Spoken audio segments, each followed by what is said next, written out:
Caitlin Clark, remember that girl, that superstar playing for Iowa that ended up going to the Final Four? She's got one of the hottest selling jerseys in sports, y'all, according to Fanatics, led by the one and only Michael Rubin. The deal is the richest sponsorship contract for a women's basketball player.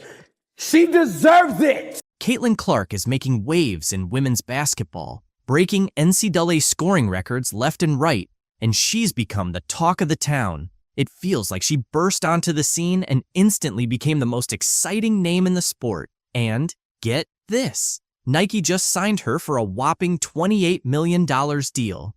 That's right, $28 million. But here's the strange part. Where's her signature shoe? With all that cash and buzz, you'd expect to see Caitlin Clark sneakers everywhere. But there's nothing yet. And believe me, there's much more to this situation than just a delay in footwear. Behind the scenes, there's a major showdown happening among top players in sports marketing, all trying to figure out how to best handle Clark's rise. It's like a strategic game of chess, but instead of pieces like pawns and knights, we've got shoes and contracts, with the future of women's sports marketing hanging in the balance. Now, picture yourself at Nike.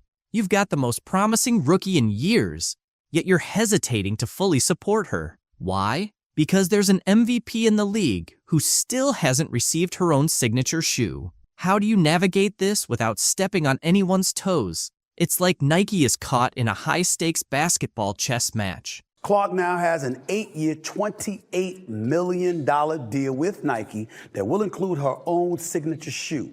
Caitlin Clark continues to set the bar when it comes to her impact on female athletics. Go out there, compete with her, try to bust her up if you want to, and all of that stuff. Just don't hate on the acclaim that she's getting. On one hand, you have Caitlin Clark, the rookie sensation who's setting the court on fire. On the other hand, there's A'ja Wilson, the WNBA MVP who has been dominating the league. Both are phenomenal athletes, but only one can get their signature shoe first. It's a tough call. You'd expect Nike to rush out Clark's shoe, especially after signing her to a $28 million deal. But here's the twist. They're holding back. Why? It all comes down to balance. Launching Clark's shoe before Wilson's could stir up some serious drama within the Nike family. They find themselves stuck between a rock and a hard place. They want to take advantage of Clark's immense popularity, but they can't overlook Wilson's status as the reigning MVP.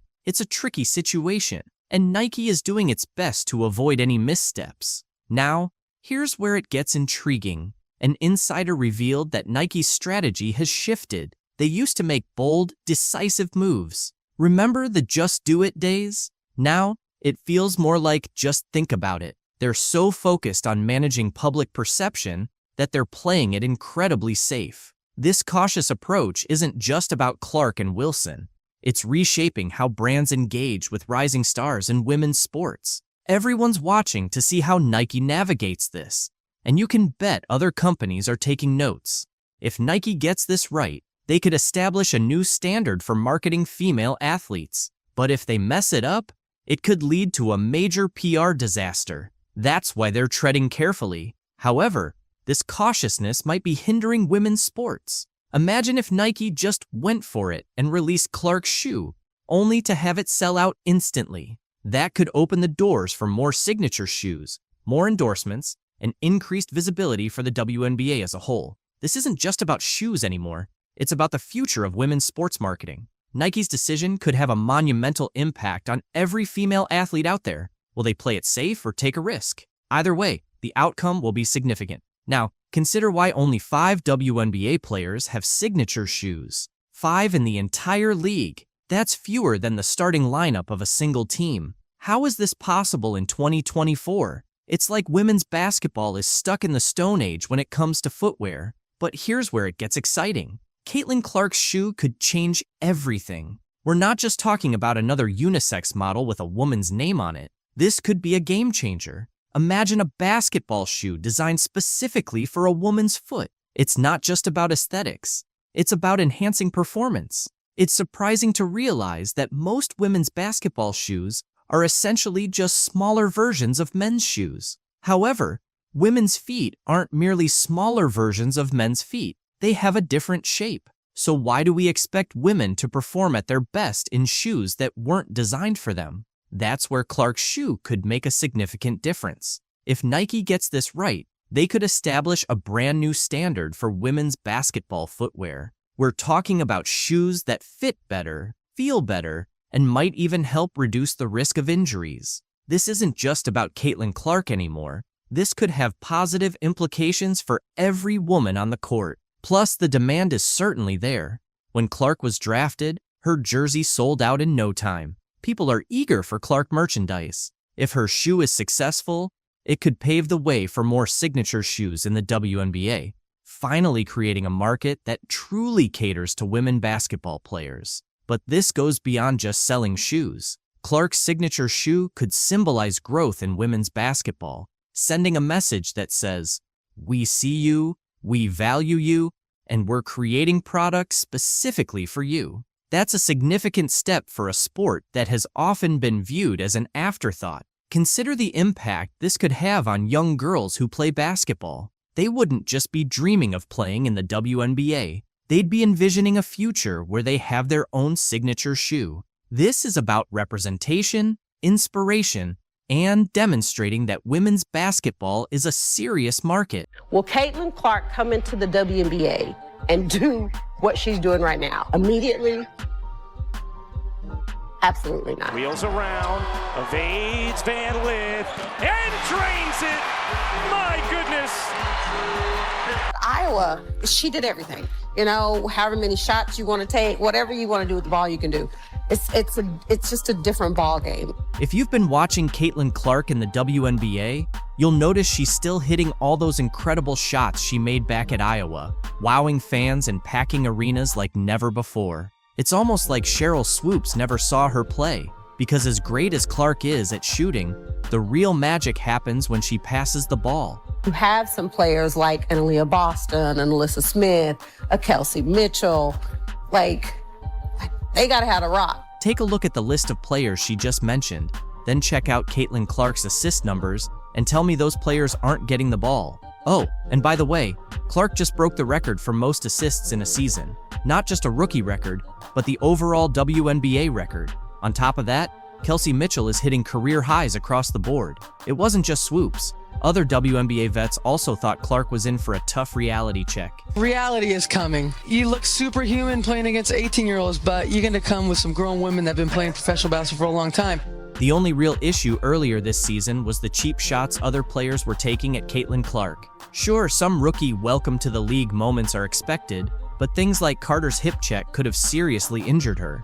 Neck, back, twisted ankle, you name it. Plays like that need to stop for the good of the game and the league's future. Since the players came back from the Olympic break, Clark has led the Fever to their first postseason, ending the longest playoff drought in WNBA history. If we look at the last 12 games, Clark and her talented teammates have gone 8-4, securing the 6th seed. One thing that stands out is how much better she shoots from the left wing, especially off the catch. It's her highest percentage shot, which makes sense since her arm motion aligns better on that side. And the crazy part is, most of these shots are on the move. She rarely has time to just stand still, receive a pass, and shoot. Clark is tough to guard because of her constant motion. She runs off double Ivan screens, snaps back to the ball off a pin down, and the defender makes the bold choice to go under the screen, which triggers a flare cut to the deep left wing. She barely has any space, but still drains the shot. You could see WNBA players wondering why her NCAA opponents weren't guarding her properly.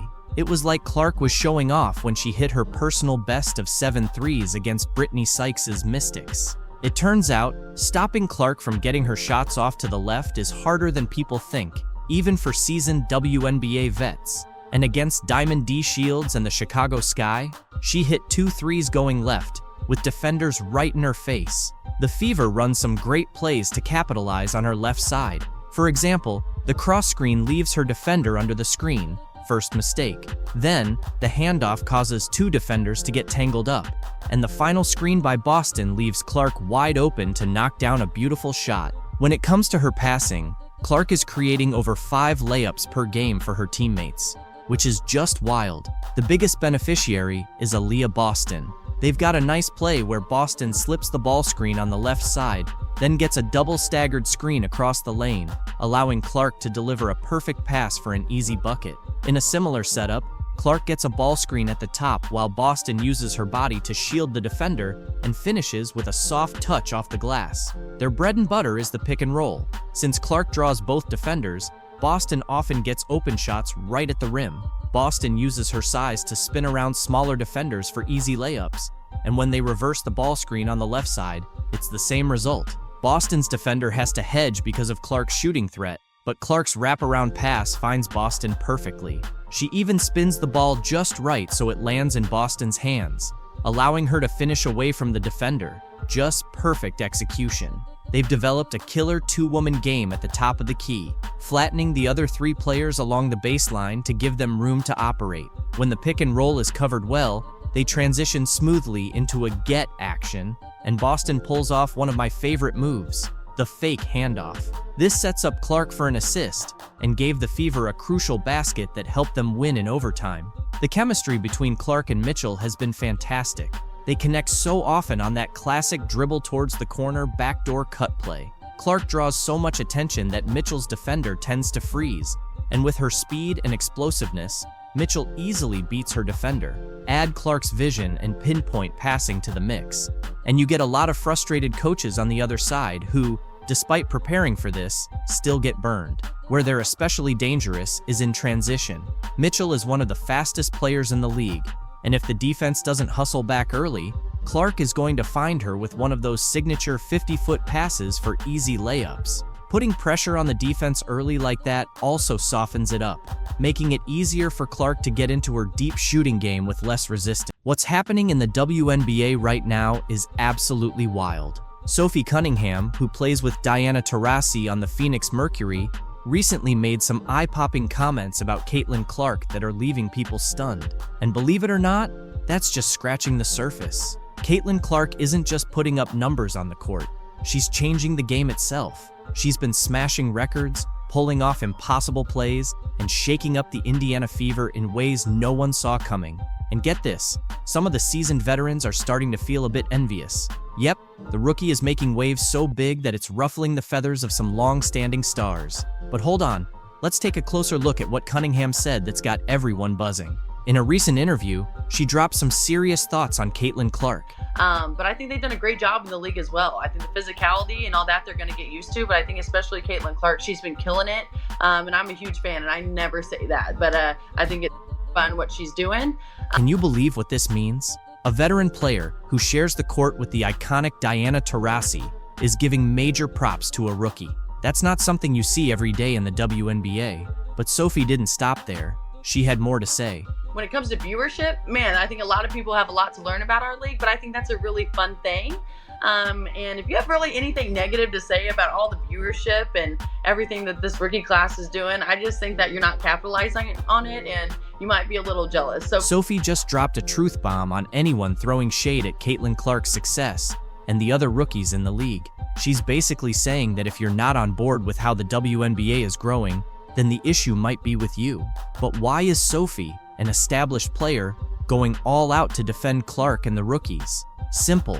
It's all about the impact. Clark isn't just playing great basketball. She's completely changing how people view the WNBA. Since she stepped into the league, viewership has exploded. Games that used to have empty seats are now packed. People aren't just watching Indiana Fever games, they're buying tickets, jerseys, and buzzing about the WNBA on social media like never before.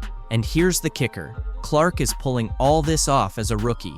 She didn't need years to adjust or build a fan base. She came in and started dominating right away.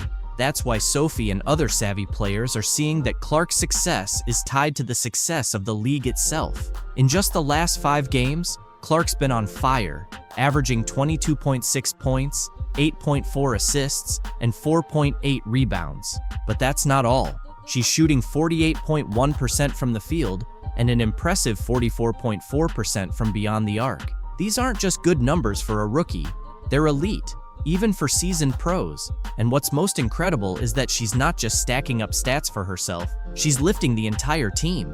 With Clark on the court, the Fever have gone from barely scraping by to becoming serious title contenders. Oh, and that record for most points generated in a WNBA season? Clark is on track to break it. She's already ranked among the top 3 rookies of all time for total points, and the season's not even over. But it's not just about scoring. Clark is redefining what it means to be a point guard in this league. Her assists aren't just routine passes, they're jaw-dropping plays. She's seeing and creating opportunities that leave even the commentators speechless. And here's the wild part. She's doing all of this against defenses that are built specifically to shut her down.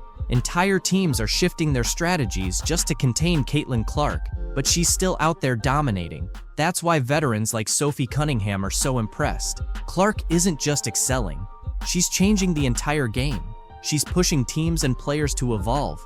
And in doing so, she's raising the level of competition across the WNBA. Let's dive into something Cunningham brought up that's been stirring the pot in the league: the jealousy and criticism aimed at Caitlin Clark. Sounds crazy, right? A rookie making such a huge impact that it's got veterans feeling envious. But that's exactly what's happening. Some players, and even some fans, are complaining about all the attention Clark's getting, saying it's overhyped or that she's stealing the spotlight from more experienced players. But let's be real, this is just plain jealousy. As Sophie Cunningham wisely pointed out, those who are grumbling about the attention Clark is bringing to the league are missing out on the bigger picture and maybe feeling a bit envious. She's absolutely right. Clark's success doesn't take away from any other player's value.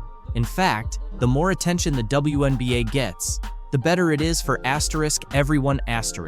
More fans mean more revenue, which can lead to higher salaries, better conditions, and more opportunities for all players. Clark is literally expanding the league's market. She's attracting new fans, people who might never have watched a WNBA game before. And once they're hooked, they're not just watching Clark, they're getting introduced to all the incredible talent the league has to offer. That's why smart players like Cunningham are embracing the Caitlin Clark phenomenon. They understand that when one player shines, it benefits the whole league. Clark's success is lifting the WNBA to new heights, and that's good for everyone. If Caitlin Clark is the star of the WNBA, things are about to get tough for the league once she's out of the playoffs. The reality is, the WNBA is in for a wake-up call. When Clark was out, ratings plummeted from 1.8 million viewers to just 161,000. Definitely concerning for Kathy Engelbert and the league. Clark's presence this season boosted everything: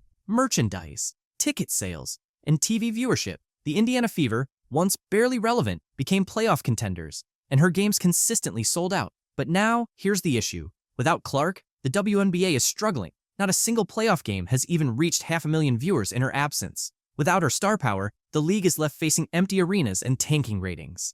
It's become clear they put all their hopes on Clark, and now they're feeling the effects. Clark's influence extended beyond just the Fever. She set records in points, assists, and triple-doubles, and her energy lifted the whole league. Attendance shot up by 156%, TV ratings nearly tripled, and merchandise sales skyrocketed. She even drew in fans who had never paid attention to women's basketball before. But now that she's out, the league is facing a tough reality. Remember those packed arenas for her games? Without her, the venues are half full, and the excitement is gone. Even the top teams can't pull in 500,000 viewers. The WNBA is staring down not just a major drop in fan engagement, but a financial loss too. The NBA pours $200 million into the WNBA every year just to keep it going.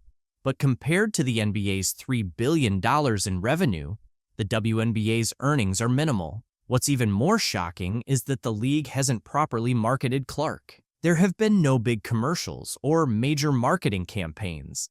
It's like they're hiding their biggest asset. So what happens now? The WNBA needs to develop more stars, build rivalries, and create storylines that don't rely entirely on Clark. The league can't sit around waiting for the next big name to show up and save them. It's time for change, and fast. Can the WNBA survive without Caitlin Clark? Or is this the start of a serious decline for women's pro basketball? Today, we've got some serious drama to break down. The situation between Caitlin Clark and a Connecticut Sun fan has been leaked, And now, Teresa Weatherspoon is the latest coach to lose her job. Let's dive in. First up, let's talk about Caitlin Clark and what went down at the Connecticut Sun game. Even though the Fever season is over and Clark's off the court, the drama isn't cooling down. A lot of WNBA veterans and players are blaming Caitlin Clark's fan base for all the hate that's been going around. But come on, can we really put all of this on Clark's fans? Did you see what happened at the Sun game? It wasn't just a random fan. This guy had media credentials and was harassing Clark from the front row. The whole incident got leaked online, and now we've got more details to unpack. Clark ended up calling out the fan to security after he apparently crossed a line. Fans at the game said the guy didn't just insult her, he allegedly wished she'd fall and break her neck. Then, he went back to his seat and bragged about it to other Sun fans. More people who were there have come forward, saying they overheard some of his comments, and it sounds pretty bad. This situation has sparked a lot of debate online, and there are even rumors that the guy had media access. So far, the WNBA hasn't made a statement, but it's definitely a mess. WNBA commentator Stephen A. Smith called out the racist fan and showed his support for Clark.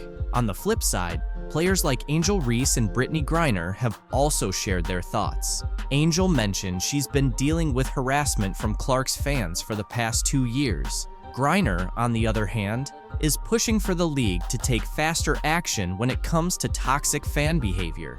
Speaking of Angel Reese, let's shift gears. Last night, news dropped that her coach, Teresa Weatherspoon, was fired from the Chicago Sky, and Angel's heartbroken. She tweeted about how much Weatherspoon meant to her, saying she was the only one who believed in her and supported her through a tough time in her life. What do you guys think about all this?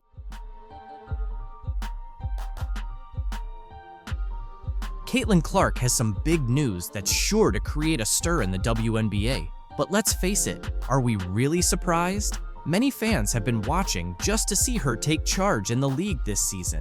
Now, she's made the decision to step away for good, and honestly, who can blame her?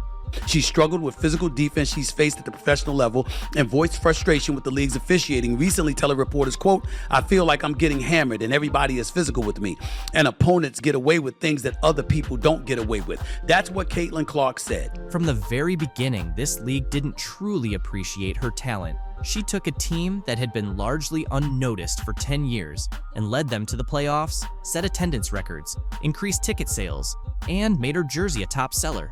So what did she receive in return? A cheap eye poke, some shoulder hits, a loss by 6 points, technical fouls, unfounded claims of racism, and a label as a rude player. What I am upset about is like, hey man, your meal ticket is under constant attack. There's been dirty plays all season. If that's the kind of treatment you receive for making the league entertaining, I'd walk away too. But do you know what really drove her to this breaking point and led her to announce her decision? What did she say that made it clear she's entirely finished? Let me provide you with all the details. Those guys, they're the racists, when really, y'all are the racists.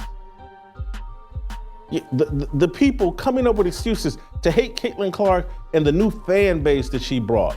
You could sense it brewing from a distance. Caitlin Clark's frustration had been accumulating for weeks. However, the tipping point occurred when the Indiana Fever faced a heartbreaking defeat against the Connecticut Sun. She's just not built for the physicality of this league. And she's not quick enough to get away from the physicality, resulting in their elimination from the playoffs. In a close game that ended with a score of 87-81, Clark played as if everything depended on it, contributing 29 points, 10 assists, and 7 rebounds, essentially trying to shoulder the entire team. But here's the catch. Her teammates appeared to be asleep. While Clark was out there performing like a one-woman army, her team struggled, missing shots and committing rookie errors. This kid's on the wrong team. She's got the wrong skill set to handle the physicality of that league, and she's a rookie. Let's kick things off with Temi Fagbani. Where do I even start? Her performance was nothing short of a disaster. She made some critical errors, including a shot clock violation at a crucial moment when the Fever were trying to gain momentum. When she wasn't just standing around looking confused, she went 0 for 3, practically gifting the ball back to the Sun. Honestly, don't you agree with Gino when he said, Yeah, But she needs to be on a better team. but hold on, because Victoria Vivians didn't perform any better. As a veteran who should excel under pressure, she instead chose to go missing, scoring only 6 points with a shooting percentage of 2 for 10. Seriously, 2 out of 10? She wasn't just missing, she was clanking wide open opportunities that even I could have made.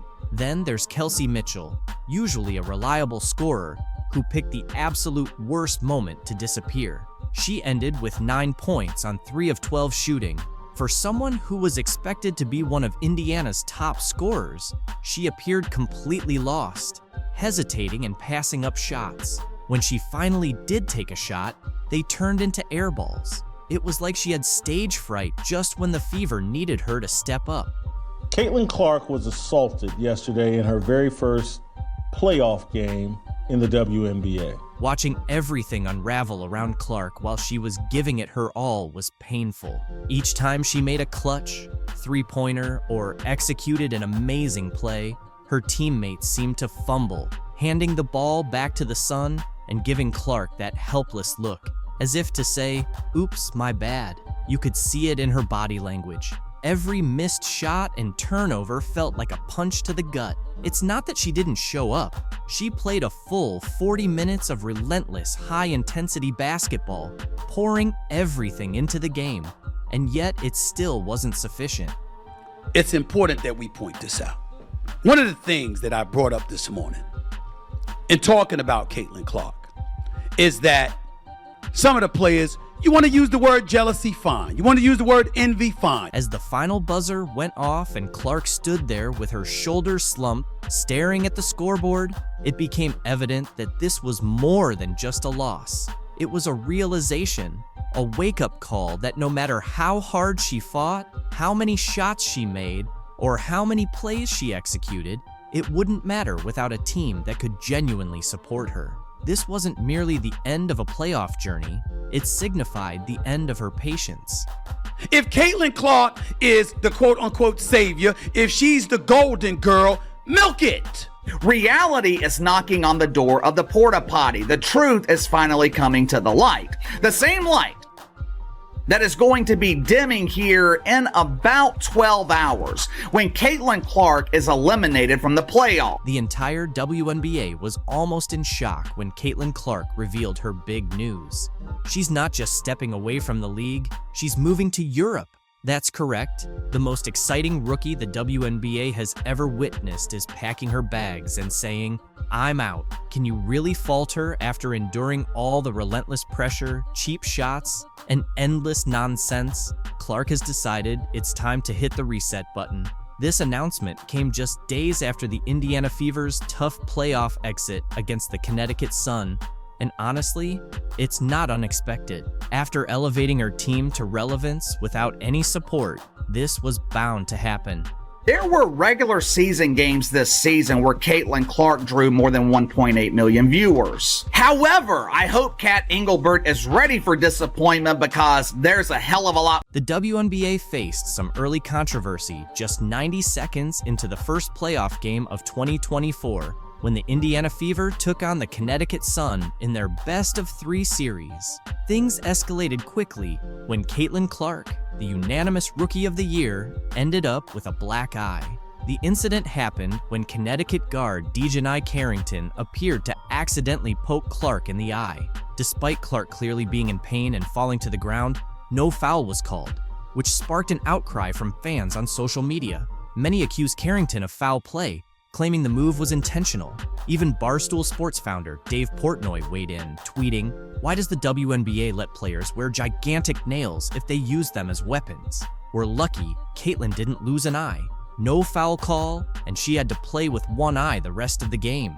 Clark, despite the injury, continued playing, but had one of her toughest games since joining the WNBA.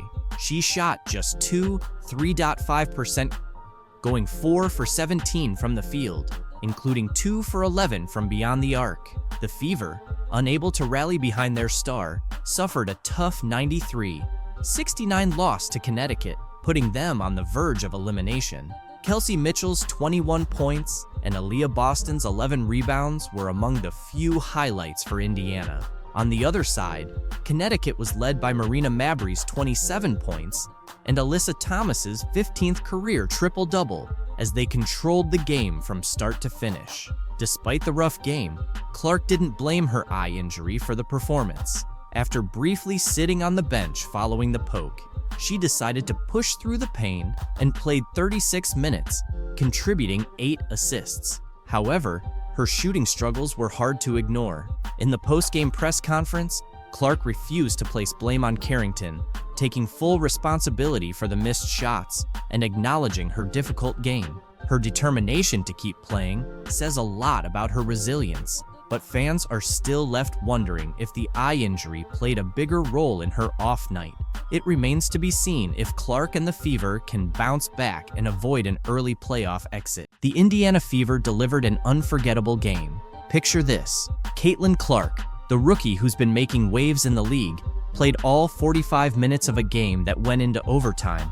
Yep, 45 minutes straight. And that's just the start. Clark didn't just lead the Fever to a tough 104-100 win over the Atlanta Dream. She also became the fastest player in WNBA history to hit 300 career assists. But that's not all. Her teammate, Aaliyah Boston, had the best game of her career on the very same night.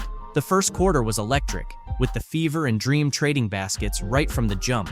Clark showed she was locked in early, sinking a three-pointer within the first few minutes.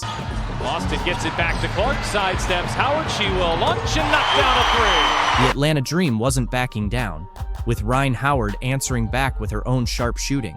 By the end of the first quarter, the Fever had a narrow 22-21 lead, setting the stage for a closely contested game. In the second quarter, things heated up even more. The Dream, led by Howard and Alicia Gray, pulled ahead by 6 points. But the Fever weren't going down easily. Lexi Hull stepped up, sinking 2 clutch three-pointers to keep them in the fight. Despite their efforts, the Dream managed to take control, going into halftime with a 48-44 lead. If you thought it was intense by then, the third quarter kicked things up a notch. The Dream extended their lead to 16 points, and it seemed like the Fever were losing their grip. But this is where Caitlin Clark and her squad worked their magic. Clark started finding her rhythm, making pinpoint assists and draining crucial shots. Meanwhile, Aaliyah Boston dominated the boards, grabbing key rebounds and converting them into points. By the end of the third quarter, the Fever had cut the lead to just 3 points, with the score at 69-66 in favor of the Dream. The fourth quarter was one of the most thrilling moments of the season.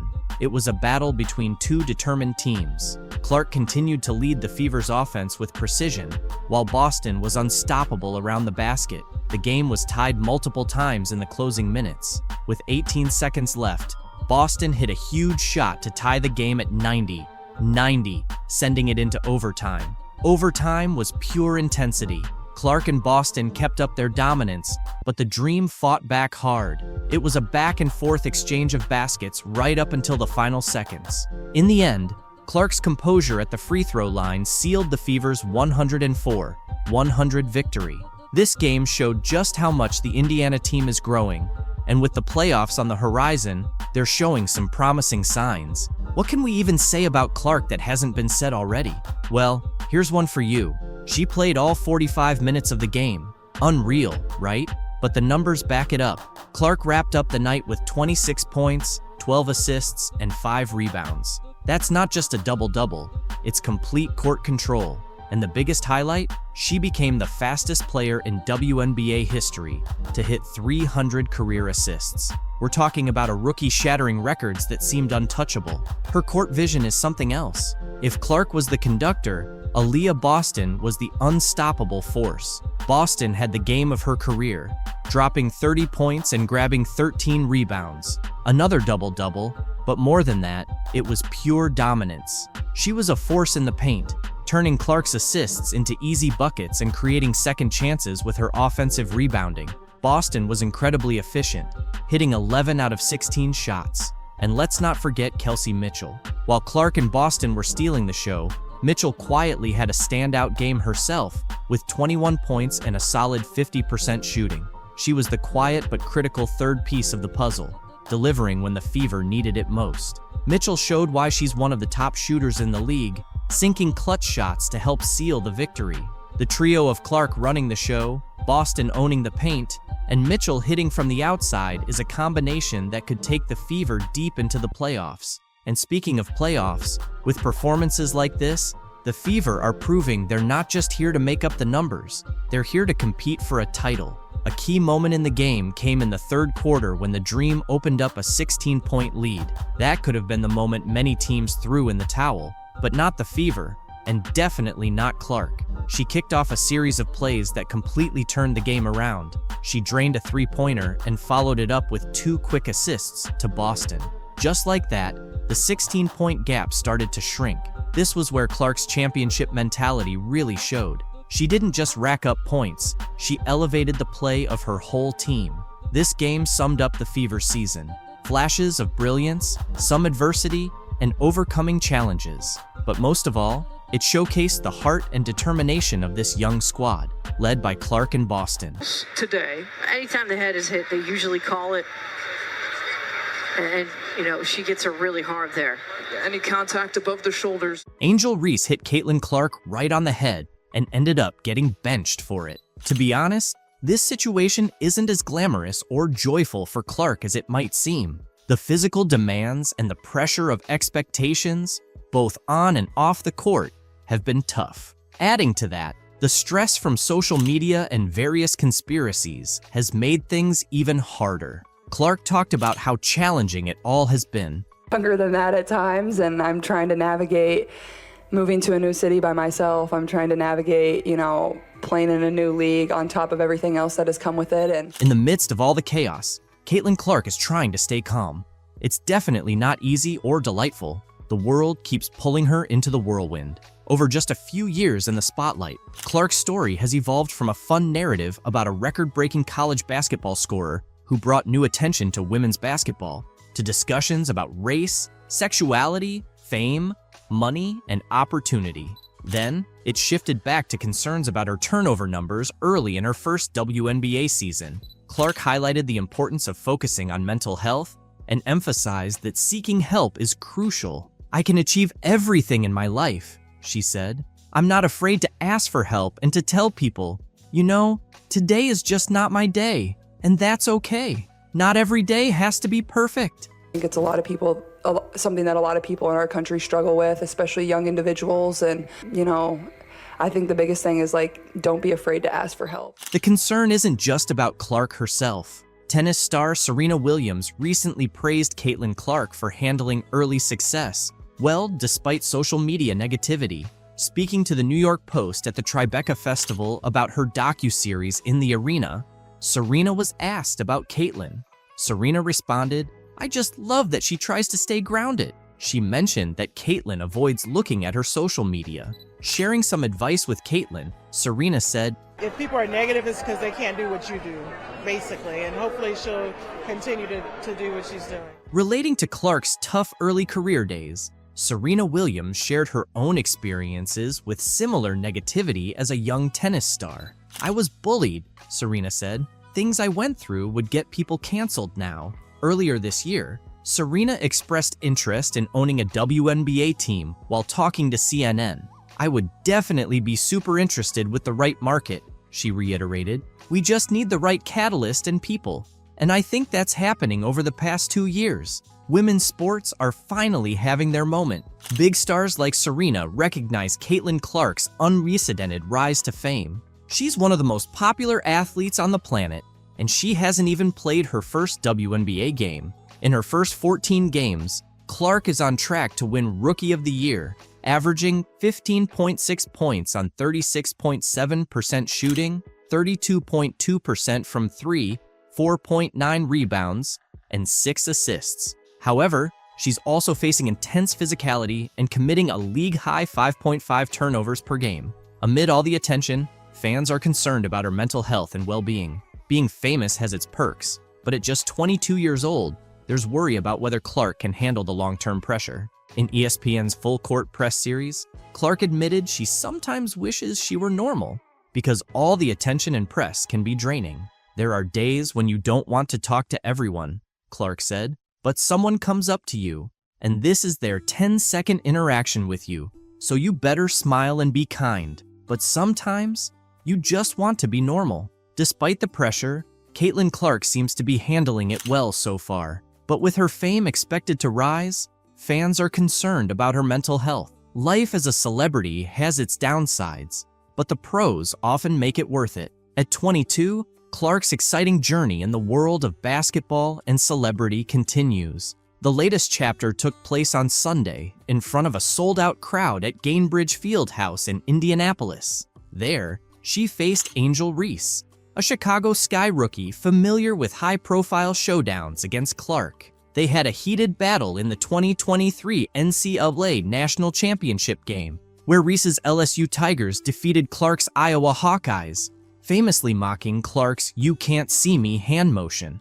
Clark and Iowa got their revenge when they knocked out Reese and LSU in this year's Elite Eight in April. Attendance and merchandise sales spiked, and everyone assumed the latest Clark-Reese game would set viewership records. "I think it's the emotion and passion we play with," Clark said. "That's something that wasn't always appreciated about women's sports, and it should be. It makes it fun. We're competitors, and that's how the game should be. It's going to get feisty and physical, but both teams are just trying to win." In their second professional meeting, the Fever earned a 91-83 win, with Clark delivering her best all-around performance of her 15-game career. She scored 23 points on 11 shots, adding 9 rebounds, 8 assists, and 2 blocked shots. In a dramatic turn, Reese hit Clark across the head, sending her to the floor as she attempted to block Clark's layup in the third quarter, earning Reese a flagrant foul. Clark's reaction was unexpectedly composed. "What's going through my mind is, I need to make these 2 free throws," she said. "That's all I'm thinking about. It's just part of basketball. It is what it is. She's just trying to make a play on the ball and get the block. It happens."